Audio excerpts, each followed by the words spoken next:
What is OOROO? OOROO is auto care wherever you want it. We say auto care anywhere.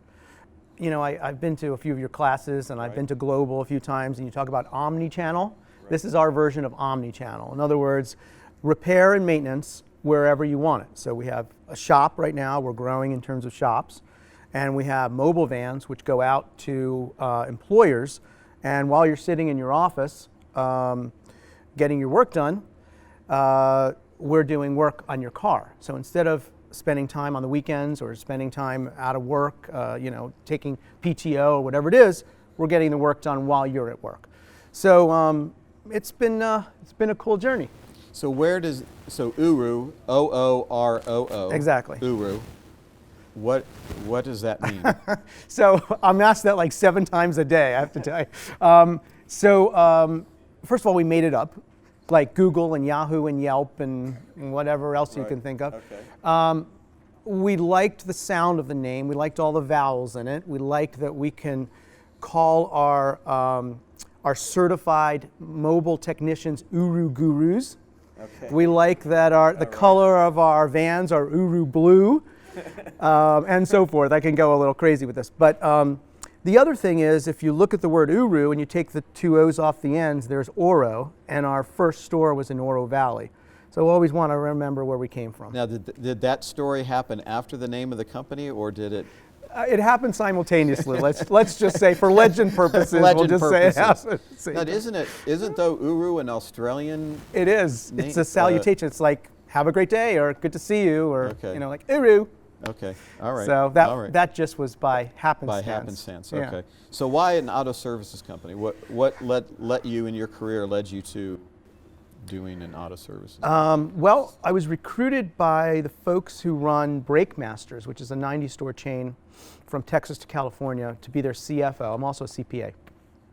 And I've started companies before. And I was doing some work for Canyon Ranch, which is a health resort in town, and helping them with some things.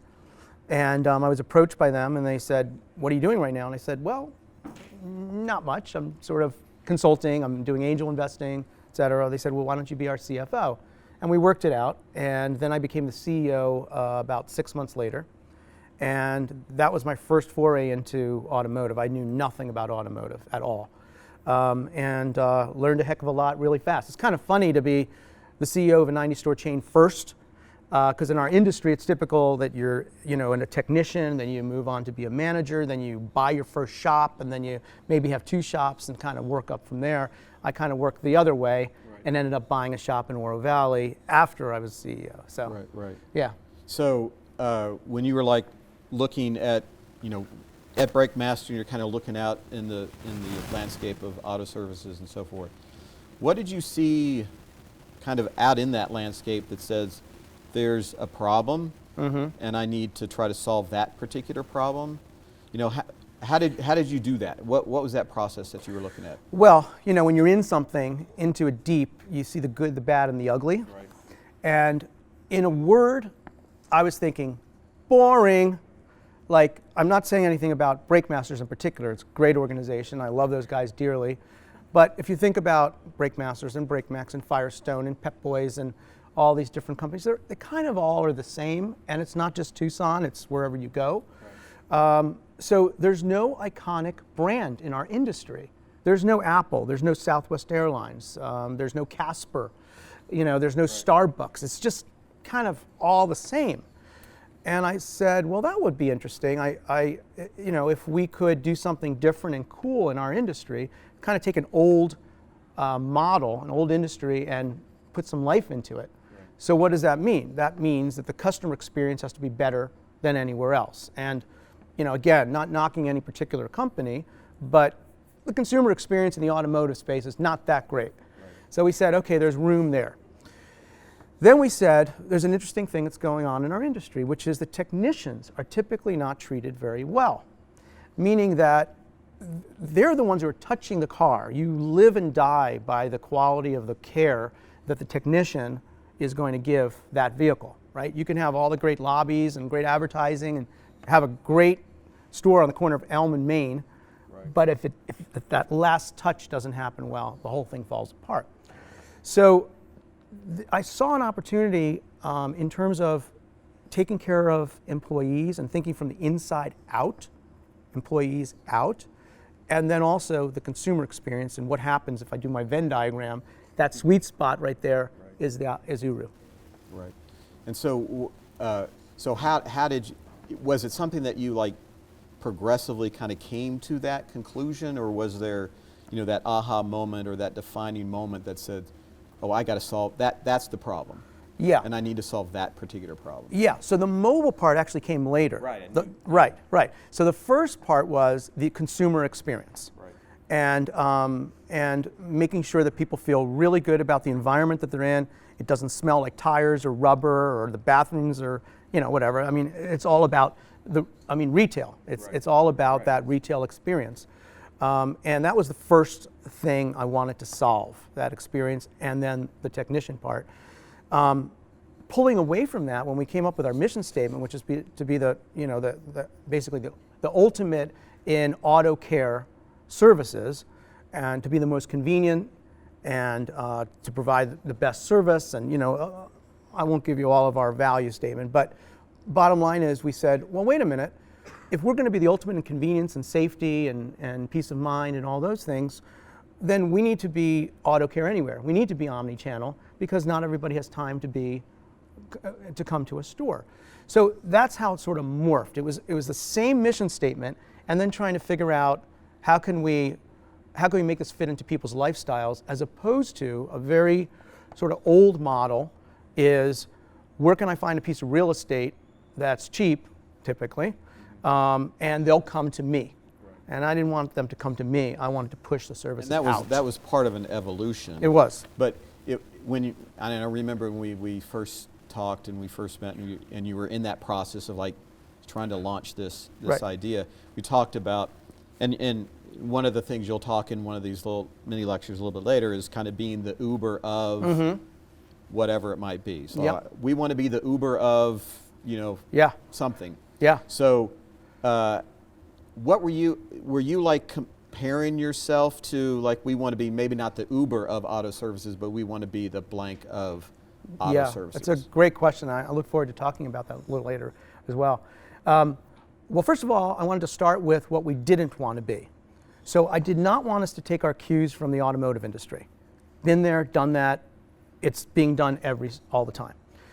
The trick was, what brands, iconic brands, am I a fan of that I really admire? So Starbucks was one of them. And there was coffee before Starbucks. There were airplanes before Southwest. And a nod to my friend Bass Horner, there were places selling musical instruments before Guitar Center, and so forth. So we said, who are these brands that we really admire?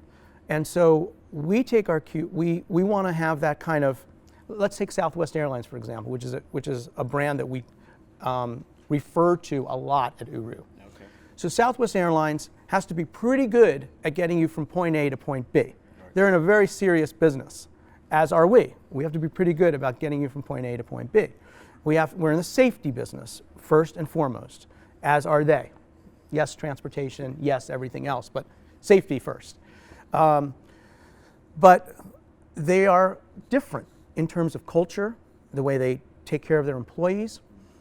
They do not pay their employees much more than the rest of the industry does, but everybody, for some reason, and it's obvious how, they're a magnet for employees. It's about culture. And a couple of years ago, I was at the airport at a terminal, and I was watching as the luggage handlers were loading up the luggage. They were having the most awesome time doing that. They were high-fiving each other, laughing with each other. And Herb Kelleher, who started Southwest, said, culture is what happens when nobody's looking. And that is so true. We talk about it all the time.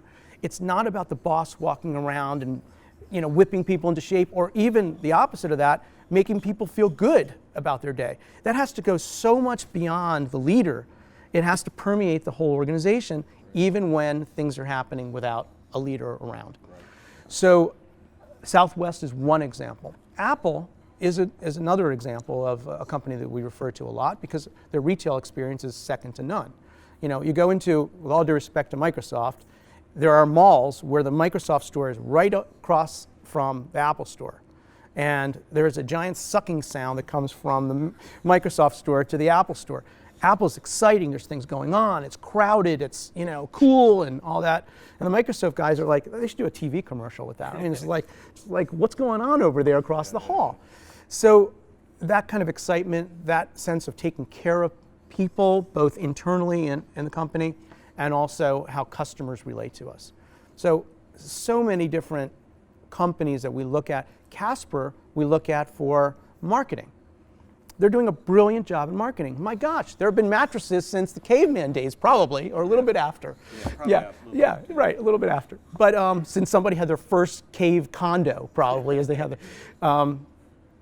But we use Casper as a example of really cool, clean design, which is another way we look at Apple as well. Everything we do has to be clean and elegant. If you look at our website, OOROO.com, OOROOauto.com. If you look at our website, it doesn't look like a regular automotive site. It doesn't have coupons all over it and a royal flush and get this free. And that's not what we're about. It's really about that whole feeling of we'll take care of you. Long answer to your short question. So I know we had talked about to be the W hotels of Ritz-Carlton's another example that we use and W as well. Yeah. So you started your company when you kind of alluded to it. You started at Breakmaster running a bunch of stores and going down to running one. Right. But you didn't just go and rent space and open up a garage and hire technicians. How did you get that first space? What was that process? Well, there's a few ways to do this, right? You can do greenfield and find a place that works. But I thought it would be neat to have customers on day one. Right. So, and sometimes you can do that and sometimes you can't. Had I not found what was then called the Stoso Automotive in Rancho Vistoso in Oro Valley, had I not found that, I likely would have started one from scratch. But I was able to make the deal with the seller, and they were open to it, and it worked out really well. By the way, SBA financing is just amazing. It truly is. I mean, they want to foster entrepreneurship, and the structure of the deal is you can't find it anywhere in a commercial loan. Right. So we did an SBA loan, bought the real estate too, which, in my view, I learned from the Breakmaster guys who are brilliant. And they own the real estate underneath their stores. Again, it doesn't work for every situation, every retail situation. Whether you're H&M or whether you're a small company, you don't have to own the real estate. But the answer to your question, Scott, is I was opportunistic about it. And had that not worked out, I likely would have done a greenfield situation. But SBA was the secret to it either way. Right. So when you kind of alluded to it, when you started, it was a garage. Mm-hmm. And with the intention of number 2 and number 3, and I think you were talking about maybe going to some other cities, which is that which we will basic do. Model. Mm-hmm. Okay. But then it evolved a little bit into this mobile. Explain that kind of evolution. Why did you shift? Not saying that you're not going to open other physical locations, but why that shift? What kind of made you make that pivot in your company? Well, it was again mission driven. And I always believed in a hub and spoke model, this omni-channel, right? Where do you want it? Auto care anywhere is our slogan. Where do you want it? Some people want, I was talking to an investor and pitching him on the mobile. And he said, I brought this idea home to my wife, and she said, but I like to go to the store. I said, sure, we got that for you too. So it evolved because I knew that lifestyles were evolving, had been evolving, and people are really busy. We go to people's homes as well. They don't want to sit in an automotive shop. They want to be productive. They want to have fun. They want to be with their kids. They want to do whatever they want to do. Why should our service impede on their lifestyle? So that's what it was really all about. And I love the mobile aspect of it. In fact, there was a guy who was in the business of selling juice here locally. It's a well-known guy, restaurateur, really smart guy. And I said to him years ago, I said, bring it to the people. I said, wouldn't it be cool if you had like a food truck, with juice, and you go to people's offices and do it there. Why wait for them to come to you? So it's sort of like this kind of new retail way of thinking, where it's not all about brick and mortar, but it's really about, I mean, you know, in a non-service business, it'd be the internet, right? So this isn't your first entrepreneurial No. venture. Why don't you share a little bit about kind of that part of you had the corporate, you know. Yeah. What about your entrepreneurial background? How has that evolved? Yeah. This as well. So first of all, I grew up in an entrepreneurial family. My dad started a lighting business, selling commercial industrial lighting, like this kind of stuff at you know, hotels and restaurants and malls and that kind of thing, casinos, etc. And he started small and grew it to actually be the largest lighting distributorship in North America, with distribution centers all across the country, Canada, Puerto Rico. And so the conversations at the dinner table after, you know, did you do your homework and how was school, was what happened at work today for him. And I learned a lot from my dad. Learned a lot from my mom too, but entrepreneurially learned from my dad. And so that's really where the entrepreneurial mindset started. And so when I graduated from Stern School of Business and NYU. And I said, you know, I want to be in the lighting industry, but I want to get out of my dad's shadow. We were based in Philadelphia. And so we moved to California. We had gotten married, moved to California, and this is 1990. Energy efficient lighting was not a thing in 1990. So, so we launched all of these energy efficient lighting, and we would retrofit. Now think about casinos and hotels and malls and all these places that had lighting that was not the most energy efficient. We would retrofit them by the pallet loads, basically, and get them changed out. And so I built that business, sold it, moved to Tucson, was a homeowner for the first time, and I said, well, who do I call for roofing and landscaping and housekeeping and painting? And do I just find the biggest ad in the yellow pages? That was a book, guys, that had ads in it. So do I find the biggest ad? There was no internet, there were no reviews, there were no Yelp, none of that stuff, right? So I said, wouldn't it be cool if I started a one company, one bill, one number place for all of your home service needs? I'll make a long story short. I'm sitting at an Inc. 500 conference at La Paloma, which is the last time it was in Tucson, in 1993. And I'm sitting next to this lady named Angie, who was doing this in Ohio, I believe it was. And she goes, and she said, what do you do? And I said, you know, I basically aggregated home services. And she goes, hey, I'm aggregating home services too. And so Angie did pretty well. I think, has a company? Yeah, it's called Angie's List. Oh, okay. Yes. She did a $60 million IPO. I sold the business way too early, before the internet or anything like that.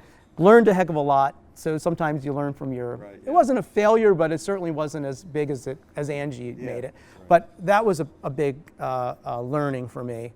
And I was in the service business for the first time. My previous business was product. So I learned about services, and then I did some work at Canyon Ranch, as I said, and learned about hospitality, which is where I started having the mentality of retail is hospitality. I mean, you probably teach this every day, right? Retail is hospitality. How are you welcoming people? What is the sound? What music are you playing? What is the scent that you're piping in? You know, what are the refreshments? All of these things are part of the multi-sensory retail experience, and that's what we're doing at OOROO. So I want to ask just a little bit about your team and founding and so forth. So obviously, as you know, that's a personal thing for me. Because you have a very special young lady working for your company. We do. Graduated from my program, and you know, a wonderful young lady that 5-year anniversary with us. 5 anniversary. Yeah. Amazing. And I'm glad I introduced you to. Thank you. But you're going to want residuals from that for years. Yeah, I know. I I can tell where you're going with this. No, Okay. no. No, I'm just glad you hired him. Okay. But why don't you talk a little bit about how you created? You want me to that? talk about Lindsay for 15 minutes? Talk about Lindsay for Okay. 15 minutes. All right. But no, just how did you form that team? And Yeah. because that founding team is so important with any company. It is. In a nutshell, it's filling the skill gaps. That's really what it is. You can fill your team with people who are connected, and that's lovely. But it's really, I know what I'm good at, and I know what I'm not good at. And I had to fill in where there was a gap. So one of our co-founders is a technology maven, graduated from the U of A. I actually hired him when he was still at the U. Okay. Yeah, at the U of A, and he's built his own business now, and he's our CTO, and he's done wonderfully for us. And Lindsay, I needed somebody who came from retail, had that retail mentality, and has served in so many different roles for us. And then advisory board is critical to build an advisory board. I have people on it. I have somebody who was on the board at Southwest Airlines, and started JetBlue with Jeff Nealman. She's was there from the very beginning, 6 years ago, even before, when we were just sort of conceptualizing all of this. And people, we have somebody who's the HR director at a very large media company. We have people who are in retail. All these people are sort of, I can tap into them when I need to. Cannot do it alone. The whole stock, however that's set up is an individual thing, but pulling people together to all sit in the same room. Last night we had our all-team meeting. We went to North, we were all sitting around the table, and I inevitably take a step back as a third party, almost like just looking at it from above in a way, and I go, holy crap, these people are so passionate, and some of it gets really heated. And I'm thinking, my gosh, these people are we have somebody, a talent strategist, they're sitting around the table, and they're passionate about OOROO. Like this little baby that I started, these people are debating about the best way to hire techs or, build our technology or whatever it might be. So, I could have a nice dinner with my wife at North, and she's an amazing, sounding board. It's not the same as having this varied skill set of people, So. Great. I want to make sure that we, have enough time for all our other mini lectures, but why don't we just end, is there a piece of advice that you might share in terms of starting up and being successful as an entrepreneur? Yeah, I think about this all the time too, actually, which is push through the fear. I think every stage, doesn't matter how successful you've been, doesn't matter what stage of the business you're in, you got to push through the fear, because I wake up in the middle of the night, I have a notepad, I've done this since I was in college, a notepad so I can purge the thought, because otherwise I'm not sleeping. So I purge the thought, and what wakes me usually is some worry of some kind. We're in the process of doing our second shop right now. I'm in escrow for this, what is going to be a pretty nice sized deal. And you always have this trepidation as, can we pull it off? There's so many moving pieces of the puzzle. How can I make it happen? What if this key employee leaves? What if we can't enter the Phoenix market by the next quarter? All these different things are there. You just have to push through the fear and work through it.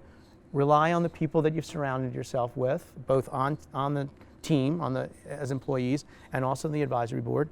And somehow it works its way out. But entrepreneurship is a very lonely road.